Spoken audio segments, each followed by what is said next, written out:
Let's talk about ARM.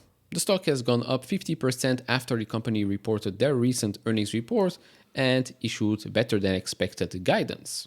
Now, what does ARM actually do? Well, ARM is the world leader in CPU technology. But unlike many other players, they don't actually sell you directly the chips to you and me, nor do they actually manufacture the chips themselves. So what do? They design and license IP to semiconductor companies for semiconductor chips, such as Apple, Nvidia, and many others out there. Great business model, very, very important company. That said, does it make sense to be at $118.44 billion in market cap? Does it make sense to trade at 87.1 times forward PE, 68.3 times EV to EBITDA in the next 12 months, 32.6 times price to sales in the next 12 months as well, and 146.4 times price to free cash flow, that's in the last 12 months? Does that make any sense?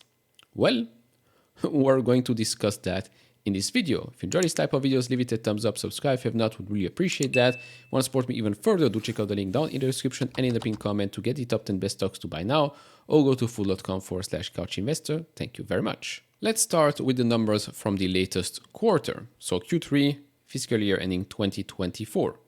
Total revenue came in at $824 million, up 14% year over year, the highest ever. License and other revenue, $354 million, up 18% year over year, driven by 5 new ATA agreements and companies licensing high-performance CPUs, etc., to embedded AI into every end device. Number 3 here, royalty revenue came in at $470 million, up 11% year over year, with strong smartphone sales and ARM v9 penetration. Now, with regards to ARM v9, they said here that the royalty rates for ARM v9 products are typically at least double the royalty rates for the equivalent ARM v8 products. And this will continue to generate royalty revenue growth as multiple end markets transition to ARM v9. They also said here that chips based on ARM v9 technology now contribute around 15% of ARM's royalty revenue, up from around 10% last quarter. And so, if we go back to the earnings report, we look at revenue to profits to cash. This is a great company that has non-GAAP gross profits with a non-GAAP gross margin of 87%. And so what does this lead to? Well, it leads to $338 million in non-GAAP operating income, 41% non-GAAP operating margin, and then 30% revenue to cash conversion, leading to non-GAAP free cash flow of $251 million. Now, by the way, non-GAAP operating income includes stock-based compensation. If we remove stock-based compensation, which was $198 million, 15% of revenue, non-GAAP operating income would have been just $140 million for a company that has a market cap of over $100 billion. You start to get the picture right now? I would also like to add that with regards to revenue for this quarter, you can see that royalty revenue, yes, has increased also quarter over quarter. But if you look at license and other revenue, it's actually down quarter over quarter. And despite all the hype around AI, the momentum with chip makers, etc., etc. I mean, if we look at annualized contract value and license and other revenue, as we've seen before, it's down quarter over quarter. And yes, ACV, annualized contract value, has gone up.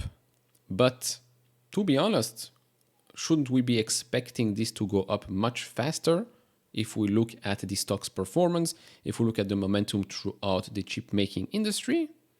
Maybe.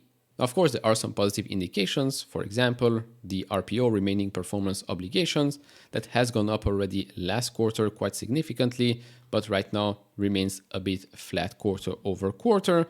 These are things that they will recognize in the next 12 months and in the next 16 to 18 months after that as well. Now, I know I sound extremely negative. That doesn't mean that I want this company to fail. No, I'm purely talking here about an investment standpoint because the company itself is of extreme importance. I mean, if you look at this major overview here, 280 plus billion ARM-based chips since inception, 30.6 billion ARM-based chips reported as chips in fiscal year ending 2023, and 15 million plus software developers are on ARM. And of course, the landscape has changed in the last couple of years. What have they done since 2016? Well, then you basically had mobile and then the other. Now you have mobile, auto, cloud and networking, Internet of Things, consumer electronics. So of course, they now can reach way more products, way more companies, way more devices than ever before.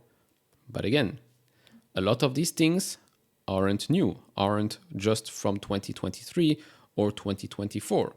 No, a lot of these things are already here since 2016, actually, 2018, 2020. Now, ARM being the leader that it is, I've seen some comments already, yeah, but ARM is the leader, it's number one, etc., etc. That is true, but it has been in that spot for many, many years. So shouldn't we have seen revenue, profits, and all of that go up quite significantly by now? Why are we still generating sub-$1 billion a quarter?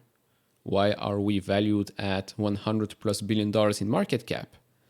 It just doesn't make any sense. And so if we're looking at a guidance right now, revenue for Q4 is expected to be between $850 and $900 million, representing around 36% year-over-year growth. So quite respectable, but last year, same quarter, was quite weak. Overall, with regards to the fiscal year ending 2024, they raised their guidance yet again to come in between $3.15 to $3.20 billion.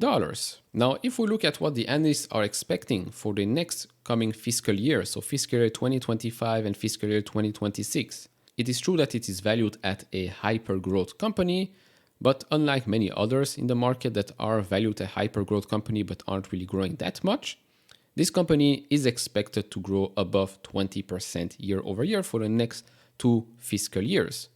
Which is great, but still, do these numbers warrant such a high multiple?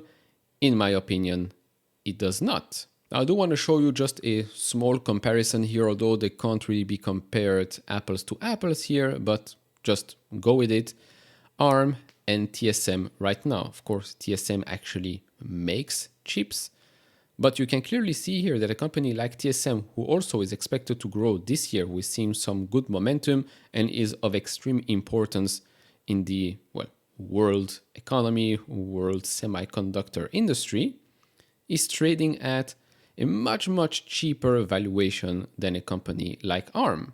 And as you can see from the analyst expectations with regards to TSMC's growth in the next coming fiscal years, I mean, not too bad, right? EPS, fiscal year 25 and 26, expected to grow year over year above 20%. Yes, it's true that sales is a bit lower than ARM, but still quite respectable. And this is a company that is trading at 16.9 times forward PE, 6 times EV to sales in the next 12 months. So, to conclude, ARM, although a great company of extreme importance, right now, it is trading at a multiple that just doesn't make any sense. You could say, yeah, but maybe they will continue to grow and raise guidance. Fine. But let's take NVIDIA, for example. NVIDIA, a year ago, was dealing with some, cyclicality, should I say. I'll make a separate video about NVIDIA at over $700, maybe tomorrow. But NVIDIA then guided for huge, huge increases quarter over quarter, not just year over year, quarter over quarter. And so it justified that huge jump in the stock. And even after the stock jumped over 100% or so, the business itself was growing much faster than the stock was going up. And so even after it went to $400, even $450, the company on a forward PE basis, on forward multiples, was still relatively cheap compared to many other players in that market or many other big tech players. I could not say the same about ARM, and so I would recommend, although I can't recommend, but I'm staying far, far away from ARM right now. Of course, that's just my opinion. Do share yours down in the comments below. If you enjoy this type of videos, leave it a thumbs up, subscribe if you have not, and I'll see you all in the next one. Bye-bye.